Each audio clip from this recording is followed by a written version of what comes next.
കർണൻ. ശിവാജി ഗോവിന്ദ് സാവന്തിൻ്റെ മൃത്യുഞ്ജയ എന്ന മറാത്തി നോവലിൻ്റെ മലയാള പരിഭാഷയാണ് കർണൻ. മഹാഭാരത കഥയിലെ ഏറ്റവും ദുരന്തപൂർണമായ കഥാപാത്രങ്ങളിലൊരാളായ കർണൻ്റെ ജീവിതത്തെ ആഴത്തിൽ വിശകലനം ചെയ്യുന്നു. ഈ നോവൽ കർണൻ്റെ കാഴ്ചപ്പാടിലൂടെയാണ് മഹാഭാരത കഥയെ അവതരിപ്പിക്കുന്നത്.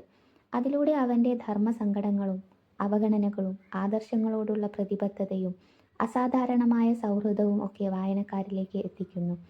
സൂര്യപുത്രനായി വളരേണ്ടി വന്ന കർണൻ്റെ ജീവിത നിറയെ പ്രതിബദ്ധങ്ങളായിരുന്നു. സൂര്യഭഗവാന്റെയും കുന്തിയുടെയും പുത്രനായിട്ടും അവൻ്റെ ജനനം രഹസ്യമായിരുന്നതിനാൽ രാജകീയ പദവികളോ അംഗീകാരമോ അവന് ലഭിച്ചില്ല. ഈ ദുരിതപൂർണമായ അവസ്ഥയാണ് അവനെ എപ്പോഴും വേട്ടയാടിക്കൊണ്ടിരുന്നത്. അർജുനനോടുള്ള അവൻ്റെ തീവ്രമായ വൈരം ഈ ഒരു അപകർഷതാബോധത്തിൽ നിന്നും ഉടലെടുത്തതാണ്. എന്നാൽ ദുര്യോധനനുമായുള്ള അവൻ്റെ സൗഹൃദം കർണൻ്റെ ജീവിതത്തിലെ ഒരു വഴിത്തിരിവായിരുന്നു. ആ സൗഹൃദം ഒരു പ്രതിബദ്ധമെന്നോണം അവൻ്റെ ധർമ്മബോധത്തെ പലപ്പോഴും പരീക്ഷിച്ചു. ദുര്യോധനൻ അവനെ അംഗീകരിക്കുകയും ഒരു രാജാവായി അഭിഷേകം ചെയ്യുകയും ചെയ്തപ്പോൾ ആ സൗഹൃദത്തിന് പകരം തൻ്റെ ജീവൻ പോലും നൽകാൻ കർണൻ തയ്യാറായി.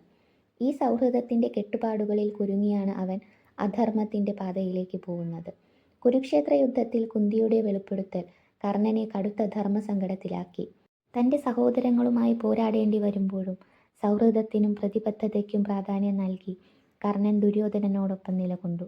യുദ്ധഭൂമിയിൽ അവൻ്റെ പതനം വെറുമൊരു വീരമൃത്യു ആയിരുന്നില്ല, മറിച്ച് അതൊരു ധർമ്മബോധമുള്ളവൻ്റെ ആത്മത്യാഗത്തിൻ്റെ കഥയായിരുന്നു. അവൻ്റെ ധൈര്യവും ആത്മാഭിമാനവും നോവലിൽ ഉടനീളം തിളങ്ങി നിൽക്കുന്നു.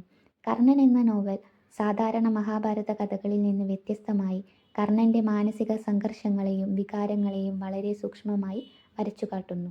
ഓരോ അധ്യായത്തിലും കർണൻ അനുഭവിക്കുന്ന വേദനയും ഒറ്റപ്പെടലും വായനക്കാർക്ക് അനുഭവവേദ്യമാകും.